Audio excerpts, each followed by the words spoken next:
What's up guys? I hope you are doing well. I am Veer. Welcome to Study IQ. कोट देखिए कितनी शानदार है। ये कोट आप में से एक स्टूडेंट ने मुझे फेसबुक पर पोस्ट की थी, तो कोट देख लेते हैं। जो आज आपने पा लिया है वो भी कभी नामुमकिन रहा होगा मेरे दोस्त।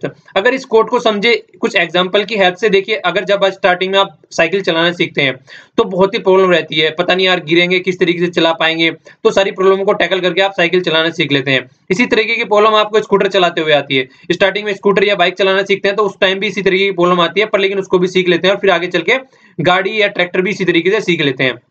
तो ये प्रॉब्लम क्या है? ये प्रॉब्लम कुछ नहीं है। क्यों? क्योंकि उस टाइम पे आपका जो जुनून रहता है, आपकी जो जिद रहती है, वो हमेशा सॉल्यूशन के पॉइंट ऑफ व्यू से आप उसको देखते हैं कि कुछ भी हो, चोट लगे, चाहे हाथ टूटे, चाहे पैर टूटे, बस मुझे सीखना है तो सीखना है। उस टाइम पे आपके माइंड में ये जिद रहती है। तो इसी तरीके की जिद अगर आप किसी भी चीज के लिए पकड़ लोगे कि कुछ भी हो जाए, चाहे कितना भी टफ एग्जाम क्यों ना हो, चाहे कुछ भी प्रॉब्लम हो जाए, बस मुझे निकालना है तो निकालना है। अब इससे फालतू मुझे कुछ नहीं पता है, बस मुझे निकालना है। अब वो कैसे निकालना है? वो जैसे जैसे आप उसमें अंदर घुसना स्टार्ट करोगे, सिलेबस देखोगे, टाइम टेबल बनाओगे, चीजें पढ़ना स्टार्ट करोगे, तो वो आपके सामने सॉल्यूशन निकलना स्टार्ट हो जाएगा। तो कोई भी प्रॉब्लम स्टार्टिंग में प्रॉब्लम रहती है, पर लेकिन जैसे जैसे आप उसको सॉल्यूशन ओरिएंटेशन से देखने लगते हैं तो उसका सॉल्यूशन निकलना स्टार्ट हो जाता है।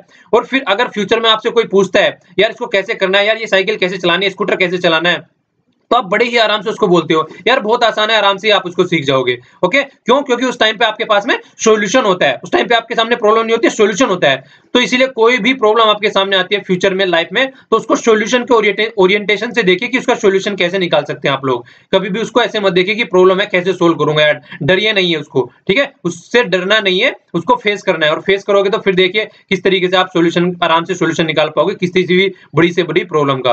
तो आज 14 जून है, देख लेते हैं हमको कौन कौन से द हिंदू के आर्टिकल डिस्कस करने हैं।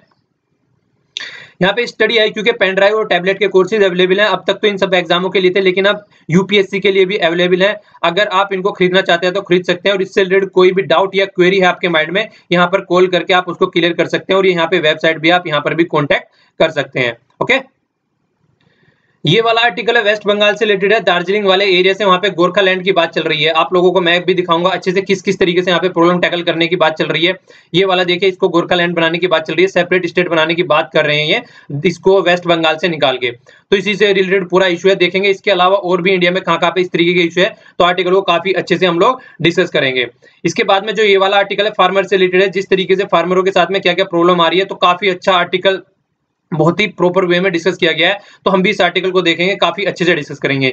ये वाला आर्टिकल म्यांमार से रिलेटेड है, तो म्यांमार से रिलेटेड इशू है, किस तरीके से म्यांमार में बहुत सारी एथनिक जो मतलब पॉपुलेशन पाई जाती है, उसको किस तरीके से साथ में लेके चलना है। और कई सारे एग्रीमेंट भी हो चुके हैं। पहले यहाँ पे जो पुराने लीडर थे उनका वो एग्रीमेंट किया करते थे, लेकिन अब उनकी जो बेटी है आंग सुई की उई करके नाम उनका है, तो अब वो उस एग्रीमेंट को आगे लेके जाने की बात कर रही है। तो इस आर्टिकल को भी हम लोग अच्छे से देखेंगे। ओके, ये वाला आर्टिकल मेनली रिलेटेड पॉलिटिक्स के पॉइंट ऑफ व्यू से है। पंजाब के चीफ मिनिस्टर जी हैं, तो उनका इंटरव्यू है यहाँ पे, तो हमारे लिए किसी काम का नहीं है। ओके, ये वाला आर्टिकल डार्क मैटर, जिसको आप ब्लैक होल भी बोलते हैं, उससे रिलेटेड है। किस तरीके से कई सारी चीजें आप लोगों को यहाँ पे देखने को मिलेगी। यहाँ पे आप लोगों को मतलब कई सारी पॉइंट क्लियरिटी आएगी आप लोगों के माइंड में रिलेटेड टू साइंस वगैरह भी। तो इस वाले आर्टिकल को भी हम अच्छे से डिस्कस करेंगे। ओके, ये लास्ट वाला आर्टिकल, ये सहवाग से रिलेटेड है, वो किस तरीके से ट्वीट कर रहे हैं फलाना ढिमकाना, वो सब चीजें डिस्कस की गई हैं। हमारे एग्जाम के पॉइंट ऑफ व्यू से कोई काम का नहीं है। ये वाला आर्टिकल मोरक्को से रिलेटेड है। इस वाले आर्टिकल को हम लोग देख लेते हैं स्टार्टिंग में यहीं पर ही। तो यहाँ पे बात कर रहे हैं कि मेडिटेरेनियन सी में मोरक्को का फिशरमैन मारा गया है। तो पहले एक बार मोरक्को देख लीजिए, यहाँ पे हो गया मोरक्को। ओके, अगर इसको थोड़ा सा आप बड़े उसमें देखें तो ये हो गया मोरक्को यहाँ पे। ओके, ये हो गया वेस्टर्न सहारा, ये हो गया अल्जीरिया, जो कि इसको टच करता है मोरक्को को। ठीक है, तो जो मोरक्को की कैपिटल हो गई वो है राबत, और जो इसकी करेंसी है वो है मोरक्कन दहरम। तो इसको भी आप लोग याद रखिएगा, कई बार पूछ ली जाती हैं। आराम आराम से सारी कैपिटल करेंसी वगैरह कवर कराता रहूंगा मैं, बस आप लोगों को क्या करना है, थोड़ा रिवीजन करते रहिए उसको बैकग्राउंड में जाके। और देखिए कई सारे कमेंट कर रहे थे कि बहुत स्पीड में बोलता हूँ। मैं कोशिश करूंगा कि थोड़ा आराम से बोलूं, पर लेकिन स्पीड में नहीं बोलूंगा तो यार देखो, YouTube में आपके पास में ऑप्शन है, आप उसको स्लो कर सकते हैं स्पीड को। पर लेकिन अगर मैं स्पीड में नहीं बोलूंगा तो बहुत सारे आर्टिकल कवर करने के रहते हैं, तो सारी चीजें ढंग से कवर नहीं कर पाऊंगा। ठीक है, तो थोड़ा सा आप लोग मतलब कोऑपरेट करके चलिए। तो देखिए ये हो गया मेडिटेरेनियन सी, तो यहाँ पे इनका फिशरमैन मारा गया है, उससे रिलेटेड यहाँ पे ट्रिगर इशू हो गया, मतलब एक तरीके से मतलब अनस्टेबिलिटी आ गई वहां पे। तो वो एक अलग चीज है, उनकी अनस्टेबिलिटी आ रही है, उससे हमारा कोई मतलब नहीं है, हमको एग्जाम के पॉइंट ऑफ व्यू से देखना है। देखिए यहाँ पे ये हो गया एटलस माउंटेन, थोड़ा ऊपर देख लीजिए, यहाँ पे एटलस माउंटेन हो गया। कई बार पूछ लिया जाता है, ये हो गया सहारा डेजर्ट यहाँ पे। ठीक है, सारा डेजर्ट यहाँ पे हो गया। ओके, और ये भी कई बार पूछा जाता है, यहाँ पे देखिए नीचे साउथ अफ्रीका वाले एरिया में पड़ता है, ये हो गया कालाहारी डेजर्ट।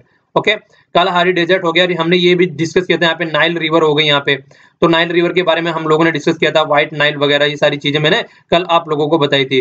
कोंगो ये हो गया, कोंगो यहाँ पे जो कोंगो रिवर भी है यहाँ पे, ये पूरा कोंगो का बेसिन है, पूरा जारिया रिवर भी आप लोगों को देखने को मिल रही होगी यहाँ पे। ठीक है, लेक चढ़ हो गए यहाँ पे।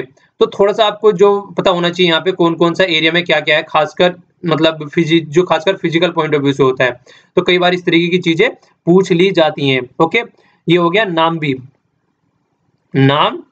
डेजर्ट। ओके, ये हो गया ऑरेंज रिवर हो गया यहाँ पे। तो थोड़ा सा इनके बारे में आप लोग देख लिया कीजिए। यहाँ पे मोजाम्बिक चैनल हो गया, तो मतलब थोड़ा थोड़ा आप लोगों को पता होना चाहिए। तो ये वाले एरिया के बारे में मुझे बताना था, तो इसलिए मैंने यहाँ पे आप लोगों के सामने पूरा मैप डाल दिया। ओके, तो इस तरीके से आप मैप को थोड़ा थोड़ा देख लिया कीजिए। रेड सी हो गया यहाँ पे, इसी तरीके से गल्फ ऑफ अदान हो गया यहाँ पे, तो यहाँ पे फिर इधर इंडिया पड़ जाता है। तो थोड़ा सा जैसे जैसे आता रहा करेगा मैप को, आप भी थोड़ा सा चिल मतलब करते रहा करिए, ठीक है ना। कटाकाना प्लेटू हो गए यहाँ पे, बाई प्लेटू हो गए यहाँ पे।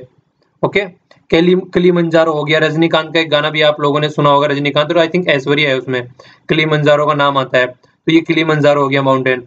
चलिए ये बताइए कहाँ पे पड़ती है, ठीक है। क्वेश्चन हो गया आप लोगों के लिए, क्वेश्चन हो गया। कल फिर इसको डिस्कस कर लेंगे, थोड़ा सा आप लोगों को और ज्यादा कॉन्सेप्ट क्लियर हो जाएगा। और आइए अब आर्टिकल देख लेते हैं, इस आर्टिकल देख लेते हैं अपना। तो आर्टिकल के बारे में देखिए डिस्कस किया गया है यहाँ पे, दार्जिलिंग की बात चल रही है। दार्जिलिंग हिल की आप लोगों ने बहुत बार सुना होगा, टूरिस्ट प्लेस भी है बहुत अच्छा।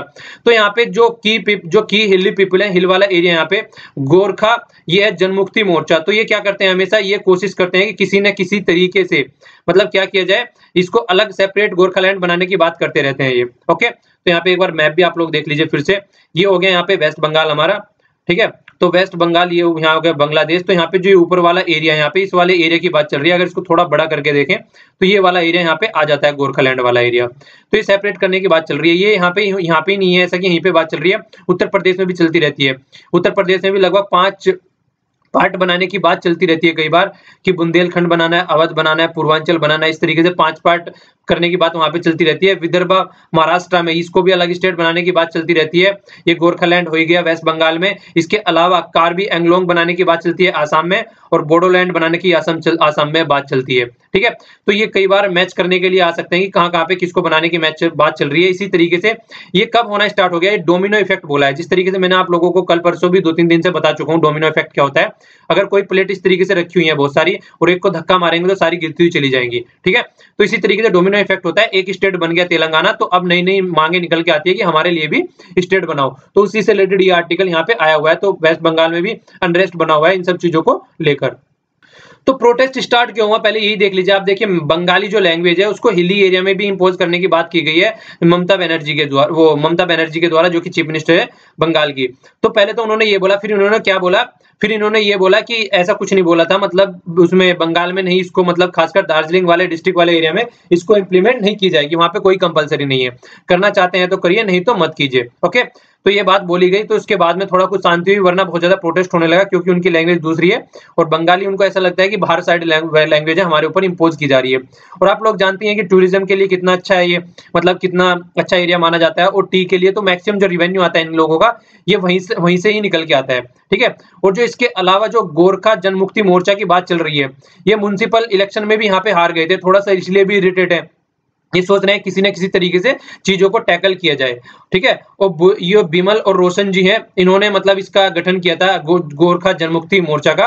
और ये चाहते हैं कि सेंटर भी इसमें इंटरवीन करे, मतलब सेंटर आए यहाँ पे। हमेशा से देखिए पॉलिटिक्स होती है, हमेशा से सब चीजों को साइड में रखे पॉलिटिक्स खेलने की बात की जाती है। तो उसी तरीके से चीजों को देखने की कोशिश कर रहे हैं कि पॉलिटिक्स खेली जाए कहीं ना कहीं तरीके से, ठीक है। तो 2007 में इसका फॉर्मेशन हुआ था, और फॉर्मेशन होने के बाद में तब से ये सेपरेट से बंगाल से सेपरेट होने की बात करते रहते हैं। हालांकि देखिए अभी ये मिले हैं बीजेपी से, अमित शाह से, बीजेपी के जो चीफ हैं, अभी उन्होंने कुछ कंफर्म नहीं किया है कि किस तरीके से उसको इंटरवेन करना है इसके अंदर में। तो आप लोगों को छोटी छोटी सी ये बातें याद रखनी है कि कौन कौन से स्टेट क्या क्या मांग कर रहे हैं। ये वाला आर्टिकल है मिहिर शाह जी के द्वारा लिखा गया है। देखिए यहाँ फार्मर से रिलेटेड इशू है, इसमें डिस्कस किया गया। जिस तरीके से हम 2-3 इशू पहले से डिस्कस कर चुके हैं, तो यहाँ पे भी कुछ इसी तरीके की चीजें डिस्कस करने को देखने को मिल रही है। देखिए क्या चल रहा है, फार्मर की एजिटेशन चल रही है। खासकर क्या होता है, प्रोडक्शन ज्यादा हो जाता है तो फार्म जो प्राइस है बहुत ज्यादा कमोडिटी के डिक्रीज हो जाते हैं, ठीक है।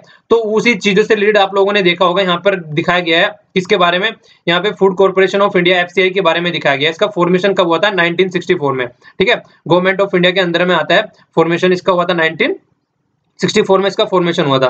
तो आप लोगों को याद क्या रखना है, देखिए याद ये रखना है थोड़ा सा कि इसका फॉर्मेशन किया गया 1964 या 65 में, आप लोग बोल सकते हैं 64 याद रखिए, तो यहाँ पे आर्टिकल में 65 दे रखा है।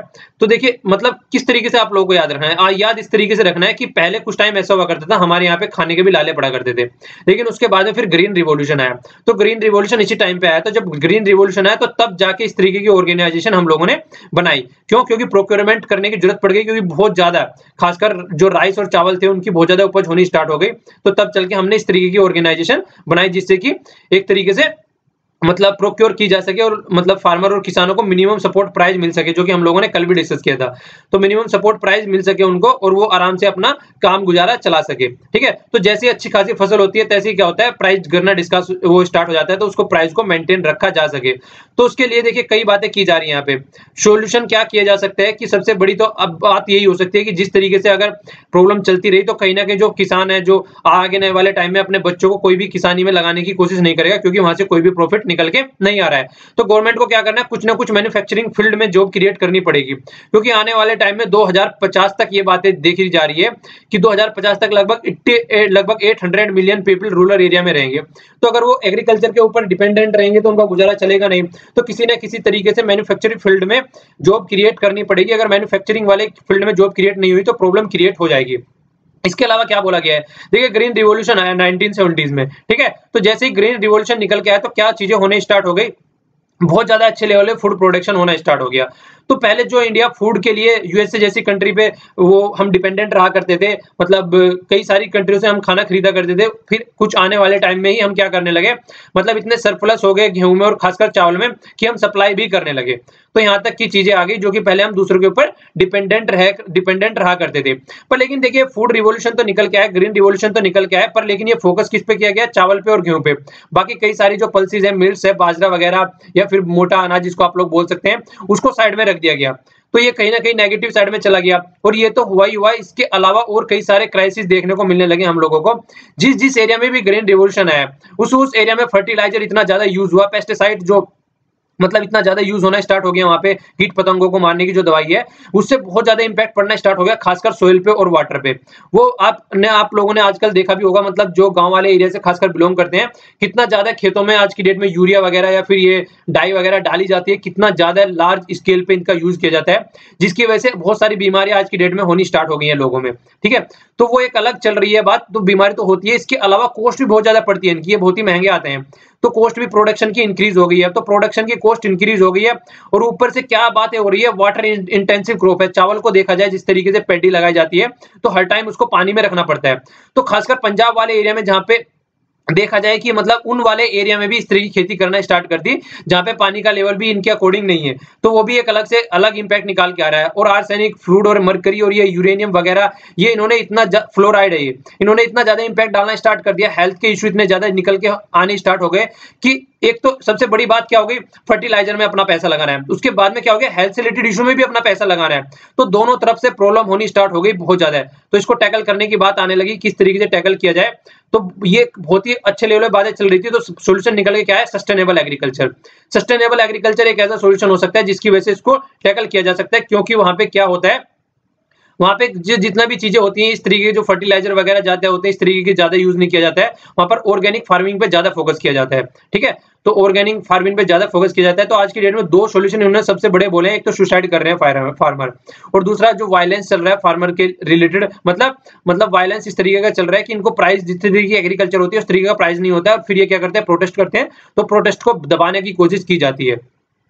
तो इसके अलावा क्या काम हो सकता है, देखिए कई सारी प्रॉब्लम और भी रहती हैं। वो प्रॉब्लम क्या रहती है, जिस तरीके से अगर देखा जाए इकोलॉजिकल पॉइंट ऑफ व्यू से भी हमारी एग्रीकल्चर को अगर देखा जाए, क्लाइमेट चेंज का बहुत बड़ा इंपैक्ट पड़ता है।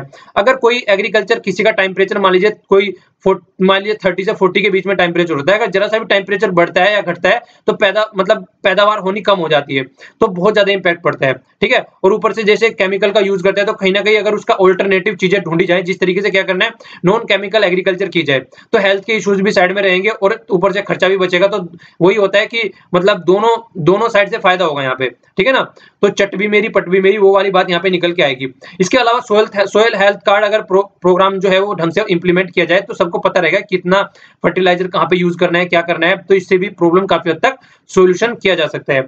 अगला प्रॉब्लम क्या है, इरिगेशन की फैसिलिटी अवेलेबल नहीं रहती है, खासकर मानसून के ऊपर डिपेंडेंट रहते हैं, तो उसकी फैसिलिटी प्रोवाइड कराए तो भी फायदा हो सकता है। सॉरी।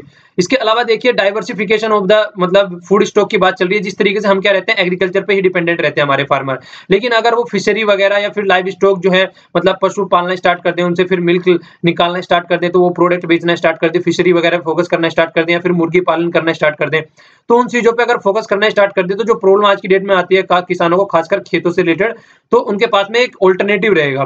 तो ये इस तरीके की चीजें होनी चाहिए, और खासकर जो राइस और व्हीट पे डिपेंडेंट रहते हैं इनको छोड़कर दूसरी भी फसलों पे फोकस करना चाहिए थोड़ा सा।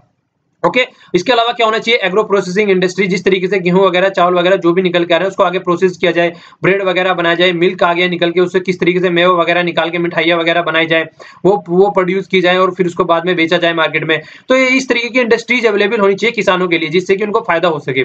इसके अलावा क्रेडिट या फिर इंश्योरेंस वगैरह होना चाहिए इनको, जब भी बीज वगैरह लेके आना है, फर्टिलाइजर वगैरह लेके आना है, कोई मशीन वगैरह खरीदनी है तो इनको लोन वगैरह आराम से मिल सके, क्योंकि मैक्सिमम जो फार्मर है वो स्मॉल है और छोटे फार्मर है जिनके पास में अच्छी खासी मतलब जो पैसे वगैरह हैं अवेलेबल नहीं रहते हैं। इसके अलावा मार्केट में पार्टिसिपेशन आराम से होना चाहिए, जिससे कि आराम से ये चीजें टैकल कर सकें, आराम से जितना भी इन्होंने प्रोडक्शन किया उसको बेचकर अपना प्रॉफिट निकाल सके, ठीक है। तो ये सारी चीजें अवेलेबल होनी चाहिए। और देखिए जब से डिमोनेटाइजेशन हुआ तो डिमोनेटाइजेशन का बहुत ज्यादा इंपैक्ट पड़ा। क्यों? क्योंकि मैक्सिमम जो चीजें हैं यहाँ पे कैश के ऊपर डिपेंड करती है, और कैश यहाँ पे खत्म कर दिया गया मार्केट में, डिजिटल मार्केट बनाने की बात की गई, जबकि एग्रीकल्चर का सारा काम किस पे चलता है, कैश के ऊपर डिपेंड करता है। तो जैसे इन लोगों के पास में पैसे खत्म हो गए, तो जैसे कि मार्केट में अगर कोई सामान बेचने जा रहे हैं तो वहां पे क्या हुआ, वहां पे ये होने लगा ट्रेडर के पास में पैसा ही नहीं है, कैश ही नहीं है उसके पास में, तो क्यों खरीदेगा। बम्पर हार्वेस्टिंग हो गई लेकिन खरीदने वाला कोई है नहीं, तो प्रॉब्लम सामने आ गई। तो इसी तरीके से फिर वायलेंस निकल के आए। तो यही बात हो रही है कि ढंग से पॉलिसी बनानी चाहिए और उनको इंप्लीमेंट करना चाहिए, सब चीजों को माइंड में रखे, ऐसा नहीं है कि कुछ भी उठा के कुछ भी इंप्लीमेंट कर दिया, तो तब जाके सॉल्यूशन निकलेगा, ठीक है। और एग्रीकल्चर आप लोगों को खासकर याद रखना है, ये क्या है, स्टेट लिस्ट में आता है, स्टेट लिस्ट में सब्जेक्ट है ये, तो इसलिए भी सेंटर थोड़ा सा रिलेक्टेंट रहता है, कुछ भी बात होती है तो बोल देता है कि स्टेट लिस्ट पे है, तो स्टेट अपने आप फोकस करके चले, अपने आप इसका सॉल्यूशन निकाले, ये हमारे एरिया की बात नहीं है। तो इस तरीके की कई बार बातें भी निकल के आती है। ओके, तो ये वाला आर्टिकल था। अब नेक्स्ट आर्टिकल पे चलते हैं। नेक्स्ट आर्टिकल देखिए म्यांमार से रिलेटेड है ये वाला आर्टिकल, ठीक है। म्यांमार में आप देख लेते हैं थोड़ा एरिया कौन सा है एक बार। ये देखिए ये हो गया म्यांमार वाला एरिया, ठीक है। यहाँ चाइना से कनेक्ट करता है, यहाँ पे हमारे स्टेट करते हैं अरुणाचल प्रदेश, नागालैंड करता है, मणिपुर करता है और मिजोरम टच करता है, ठीक है ना। तो ये वाले एरिया हो गए हमारे। इसके अलावा देखिए यहाँ पे थाईलैंड हो गया, लाओस हो गया, ये भी क्वेश्चन पूछा जा चुका है एक बार कि कई सारी कंट्रियों के नाम दे चुके थे वो, वियतनाम, कंबोडिया और थाईलैंड और लाओस, और पूछा गया था कि कौन सी लैंडलॉक कंट्री है। तो यहाँ पे लाओस जो है, यहाँ पे ये लैंडलॉक कंट्री है, इसका याद रखिएगा थोड़ा सा, ठीक है ना। ये गल्फ ऑफ थाईलैंड हो गया, अंडमान सी हो गया, यहाँ पे बे ऑफ बंगाल हो गया, हमारे वाला एरिया आ गया, फिर उड़ीसा वगैरह। यहाँ पे कम से कम अपने एरिया को तो नाम याद रखो, अपने एरिया को तो, इंडिया के बारे में तो जितना याद करो उतना कम है, ठीक है। यहाँ की कैपिटल क्या है, नाईपाई डाओ है इसकी कैपिटल, और जो करेंसी है यहाँ पे क्या है, बर्मीज कैट यहाँ की करेंसी है। तो ये भी आप लोग छोटी सी इंफॉर्मेशन रिविजन में याद रख सकते हैं। देखिए हुआ क्या था यहाँ पे, ये पैंगलोंग, ठीक है ना, पैंगलोंग नाम याद रखिएगा, ये एक यूनिवर्सिटी है, यहाँ पे एरिया पड़ता है। तो यहाँ पे कॉन्फ्रेंस होती है, कॉन्फ्रेंस किस चीज से रिलेटेड होती है, यहाँ पे बहुत सारी कम्युनिटीज हैं, अलग अलग कम्युनिटी पाई जाती है, तो वो कम्युनिटी मिलकर रहना नहीं चाहती है, सब चाहते हैं कि अलग अलग हो जाए, अपना अलग अलग एरिया बना ले, अलग अलग स्टेट बना ले, ठीक है। तो यहाँ पे पहले लीडर जो थे वो थे आंग सांग, तो ये वाले लीडर थे, ये इन्होंने पहले बहुत ज्यादा अपना मतलब प्रोत्साहन दिखाया सब चीजों को टैकल करने के लिए, बहुत अच्छा इन्होंने दिमाग लगाया और कॉन्फ्रेंस बुलाई, तो सबको एक जगह इकट्ठा किया। इनको architect of modern Burma Myanmar, Rangoon भी आप लोगों ने सुना होगा, गाना आता है कई बार, मेरे पिया गए रंगून, तो उस तरीके से वो भी इसी वाले एरिया में पड़ता है, ठीक है ना। तो थोड़ा सा याद रखिए, देखिए कुछ भी तिकड़मबाजी जोड़ के, सीधा सा बात ये कि आपको याद रखना है और एग्जाम निकालना है अपना। तो इन्होंने 1947 में ये कॉन्फ्रेंस बनाई थी, 20th सेंचुरी में उस टाइम पे, तो सबको साथ लेके चलने की बात की गई थी वहां पे। पर लेकिन ये तो साथ लेके चलने की बात की गई, लेकिन 32 ईयर की एज में इनका एसिसिनेशन कर दिया गया। फिर इसके बाद में जो इनके सक्सेसर थे वो ढंग से चीजों को कर नहीं पाए, फेल हो गए। पर इनकी डॉटर निकल के आई, आंग सांग सुई कई, ठीक है, ये निकल के आई, इनको नोबेल प्राइज भी मिल चुका है, पीस प्राइज मिल चुका है इनको। बताइएगा कब मिला था, नोबेल पीस प्राइज इनको मिल चुका है। तो ये निकल के आई, तो फिर क्या हुआ, फिर चीजों का सोल्यूशन निकालने की बात चली। तो ये आज की डेट में डिफेक्टो लीडर है, मतलब वैसे प्राइम मिनिस्टर नहीं है यहाँ पे लीडर पर, लेकिन इन्हीं की सब कुछ चलती है यहाँ पे, ठीक है ना। तो ये बात निकल के आई, तो फिर इनको साथ में लेने चलने की बात आई, तो इन्होंने क्या किया, सबको साथ लेके चलना है। यहाँ पे लगभग 135 इथेनिक रेसेस हैं, अलग अलग जो रेसेस पाई जाती हैं, ये ड्यूटर है इनकी। तो इन्होंने बोला गया कि जो 70 साल बाद जो प्रॉब्लम इनकी चली हुई आ रही थी, क्या ये उसको टैकल कर पाएंगे। तो ये चीजें यहाँ पे देखने को मिल रही है। तो बातें क्या चल रही है, देखिए पीस प्रोसेस चलाया गया। तो पीस प्रोसेस में 3 पार्टी हैं। 3 पार्टी कौन है, 3 पार्टी में एक तो हो गया गवर्नमेंट में मिलिट्री भी है। आप लोगों को थोड़ा सा बता दूं, यहाँ पे जो जुंटा गवर्नमेंट है इनकी, यहाँ पे क्या करती है, ये गवर्नमेंट ऐसी है इनकी, यहाँ पे मिलिट्री के पास भी पोस्ट रहती है। जिस तरीके से हमारी मिलिट्री है, उनका गवर्नमेंट से कोई मतलब नहीं रहता है, वो अलग अपना काम करते हैं। पर लेकिन यहाँ पे मिलिट्री के पास भी कई सारे डिपार्टमेंट है यहाँ पे, ठीक है ना। कम्युनिकेशन का डिपार्टमेंट हो गया, जिस तरीके से इस तरीके से मतलब फॉरेन से रिलेशन बनाने वाले इस तरीके के डिपार्टमेंट भी इनके साथ में है। मतलब ये खुद भी अपने पास में कई सारे मिनिस्ट्री रखते हैं, ठीक है। तो इनके भी मतलब अगर पार्टी इलेक्शन होते हैं तो इनकी सीट रहती है यहाँ पे मिलिट्री की, जिसमें मिलिट्री के आदमी उठते हैं और कोई नहीं उठते हैं वहां पे। तो इसलिए यहाँ पे डेमोक्रेसी लाने की बात बहुत पुराने टाइम से चल रही है, पर लेकिन आज तक ढंग से आ नहीं पाई है, तो उसके ऊपर कई बार फोकस किया जाता है। तो एक साइड में दूसरी पॉलिटिकल पार्टी हो गई, ओके। और इसके साथ में जो एथनिक ग्रुप भी है कई सारे, एथनिक आर्म्ड ऑर्गेनाइजेशन है, ईएओ उसको बोला है, इन्होंने सारों ने मिलकर क्या किया, नेशनल वाइड सीज फायर का एग्रीमेंट साइन किया 2015 में। उसके बाद में फिर ये कॉन्फ्रेंस लेके आए। हो क्या रहा था, ये अलग होने की बात कर रहे थे और अलग अपना स्टेट बनाने की बात चल रहे थे, पर लेकिन लिमिटेड सक्सेस अचीव हो पाई इसकी वजह से भी। क्यों, क्योंकि यूनाइटेड नेशनलिस्ट फेडरल काउंसिल यूएनएफसी जो कि कोएलिशन में थी ईएओ के साथ में, मतलब इथेनिक आर्म ऑर्गेनाइजेशन के, इन्होंने इसमें पार्टिसिपेट करने से मना कर दिया, क्योंकि जो एनसीए था, ठीक है, ये कि national wide cease conference agreement था, उसमें अमेंडमेंट की बात कर रहे थे ये लोग, पर लेकिन अमेंडमेंट हो नहीं पाया, तो इन्होंने बाइकआउट कर दिया इस कॉन्फ्रेंस का। तो इसलिए ढंग से चीजें नहीं हो पाई। इसके बाद में चाइना का फैक्टर रहता है। देखिए जब ये कॉन्फ्रेंस होने वाली थी, उसके जस्ट 1-2 दिन पहले ही क्या पहुंच गई, बीजिंग पहुंच गई वन रेड वन बेल्ट में पार्टिसिपेट करने के लिए। तो चाइना ने एश्योर्ड किया कि हम यहाँ पे अपना पूरा प्रोत्साहन देंगे, आपको सब तरीके के असिस्टमेंट प्रोवाइड कराएंगे, जिससे कि पीस यहाँ पे आ सके, ठीक है। तो इस तरीके से टिल्टेड रहते हैं थोड़ा सा चाइना की तरफ को। तो चाइना यहाँ पे बहुत सारे इंफ्रास्ट्रक्चर प्रोजेक्ट बनाने की बात कर चुका है, तो वो भी बातें देख के निकल के देखने को आती है।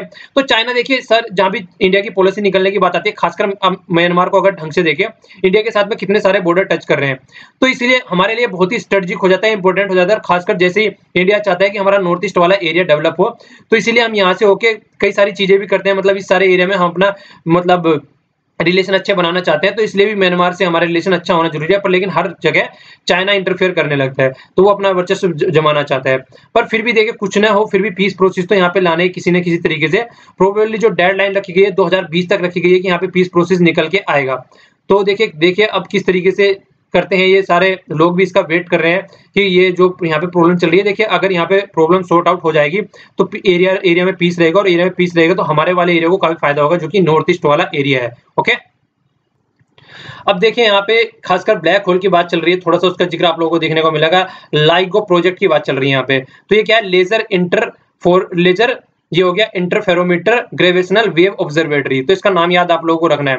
यूएस बेस इस तरीके का प्रोजेक्ट चलाया गया था, खासकर ब्लैक होल के बारे में। तो इन्होंने ऑब्जर्व किया, इन्होंने डिटेक्ट किया अभी कि ब्लैक होल एक दूसरे में मर्ज हो रहे हैं। ब्लैक होल के बारे में एक बार थोड़ा सा आप लोग देख लीजिए यहाँ पे। देखिए ब्लैक होल एक कुछ भी इस तरीके का रीजन होता है, मतलब एरिया होता है, आप लोग रीजन बोल सकते हैं। वहां पे क्या होता है कि उसमें इतना ज्यादा ग्रेविटेशनल फील्ड होता है कि उसके आसपास से कोई भी चीजें बच नहीं पाती है।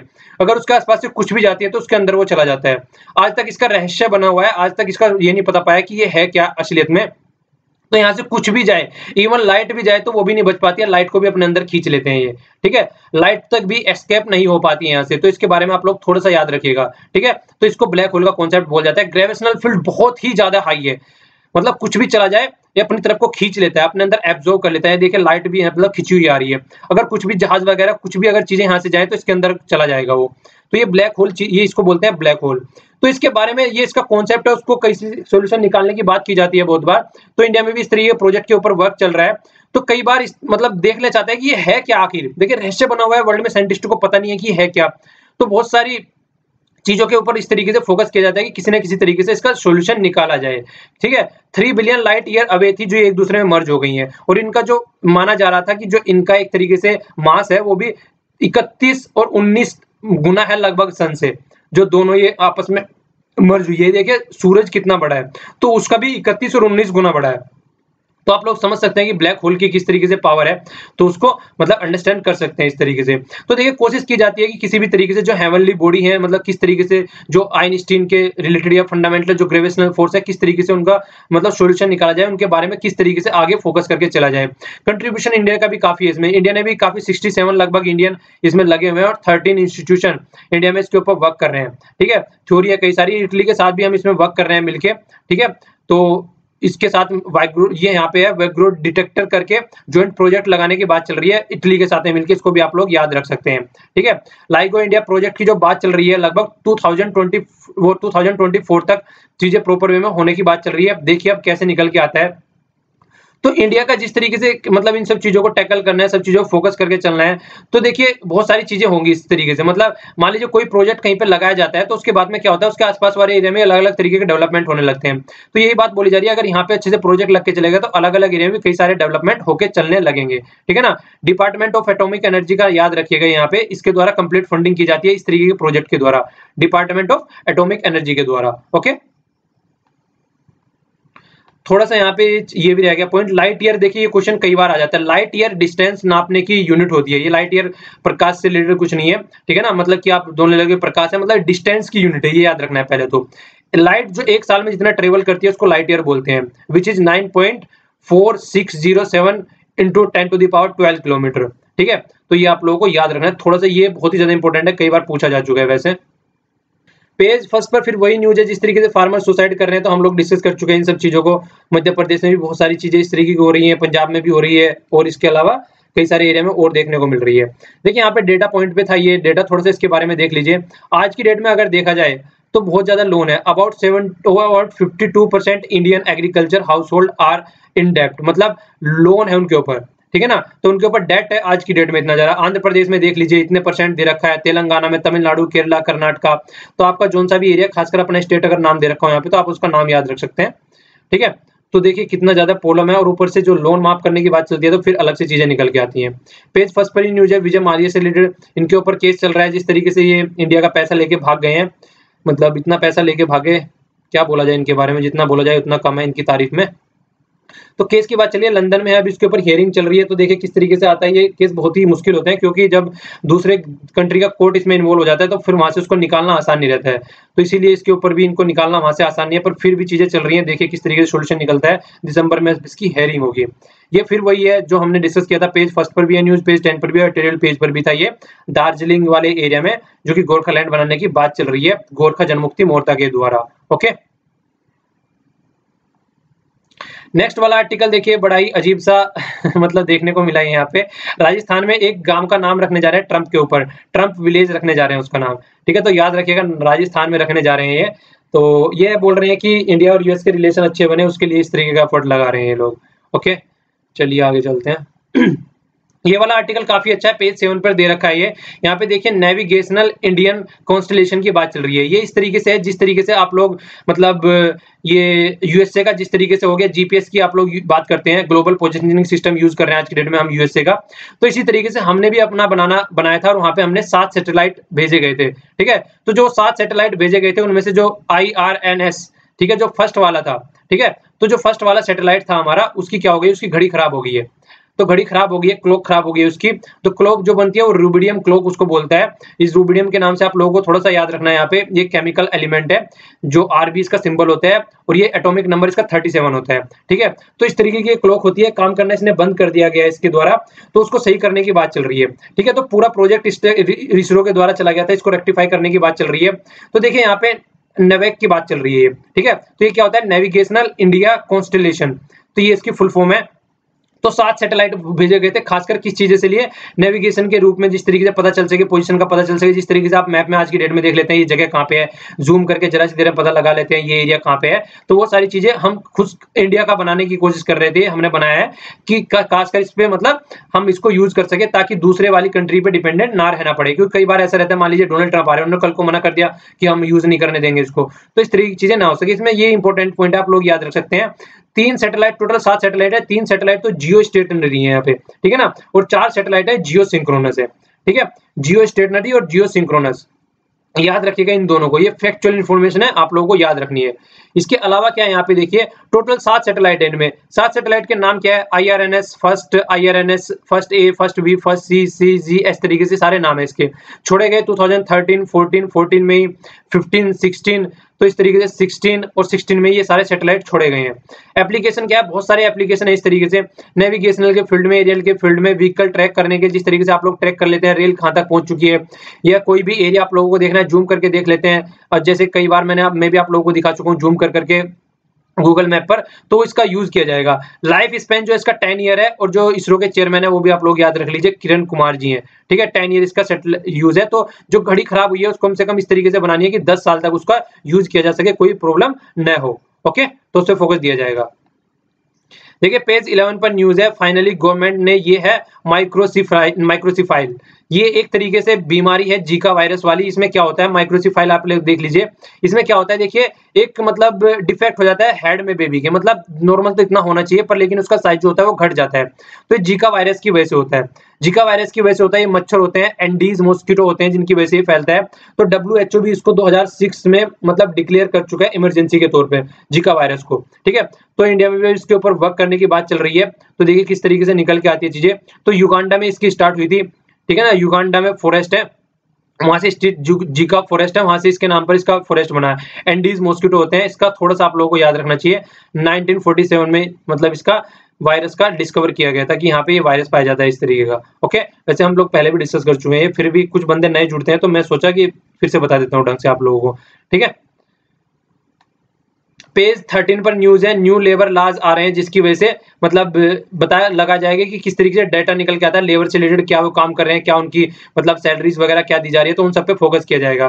तो देखिए दो चीजें याद रखनी है, क्वार्टरली डेटा तो निकल के आया करेगा किससे रिलेटेड, जो अर्बन वाले एरिया है, और एनुअल डेटा निकल के आएगा किससे रिलेटेड, जो रूरल वाले एरिया, क्योंकि अर्बन वाले एरिया में बहुत ज्यादा एक्टिविटी होती है, माइग्रेशन होता है बहुत ज्यादा रूरल से अर्बन वाले एरिया में, तो ज्यादा फोकस अर्बन वाले एरिया पे किया जा रहा है। तो इसलिए शॉर्ट स्पैम जो है वो अर्बन वाले एरिया का है, और लंबे टाइम देखा जाएगा, 1 साल का देखा जाएगा वो रूरल वाले एरिया का देखा जाएगा। तो यहाँ पे देखिए फोकस किस पे किया जा रहा है, पीरियोडिक फोकस किया जाएगा इस पे, कंप्यूटर असिस्टेड पर्सनल इंटरव्यूइंग, तो CAPI मेथड से यूज किया जाएगा इसको, कि इससे कहीं भी अगर कंप्यूटरिंग के फोकस किया जाएगा तो क्या रहेगा, इस तरीके से जिस तरीके से हम लोग बोल सकते हैं कि वो आधार कार्ड का भी यूज किया जा सकता है, लोगों को मतलब ट्रैक करने में, रहने वाला कहाँ का है, पहुंच कहाँ जा रहा है, तो वो भी सब चीजें मतलब यूज की जा सकती है। तो टोटल जो है डिजिटली लोगों को ट्रैक किया जाएगा और देखा जाएगा कौन कौन कहाँ पे घूम रहा है और कितना कितना वो रेवेन्यू जनरेट कर रहा है।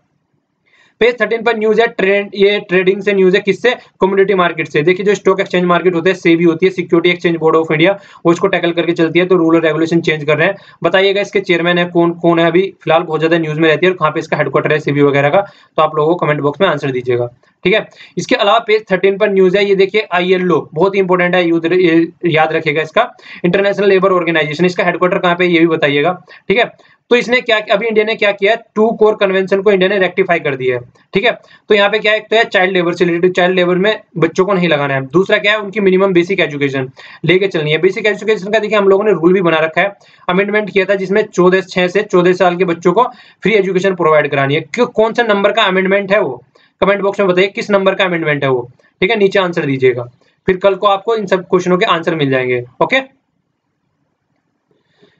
ये कल क्वेश्चन पूछे गए थे आपसे, कैबिनेट कमेटी इकोनॉमिक अफेयर जो है अनाउंस करती है MSP, और जो उसको रिकमेंड किया जाता है, ये वाला क्वेश्चन कई बार पूछा जा चुका है, commission for agriculture cost and prices के द्वारा इसको रिकमेंड किया जाता है, ठीक है ना, MSP का द्वारा। ओके, इसको याद रखना है आप लोगों को। तो ये सारी चीजें डिसाइड की जाती है डिमांड एंड सप्लाई के ऊपर, किस तरीके से MSP को फिक्सिंग किया जाता है, वो सारा इन्हीं के अंडर वर्क आता है। FCI के बारे में हम सब देख ही चुके हैं, आपको पूरा बता दिया गया है मैंने FCI के बारे में, अभी दिखाया था आप लोगों को आर्टिकल में। तो नाबार्ड की बात की थी हमने, तो ये 12 जुलाई 1982 में इसका गठन हुआ था। हेडक्वार्टर कहाँ पे, महाराष्ट्र में, मुंबई में, ठीक है।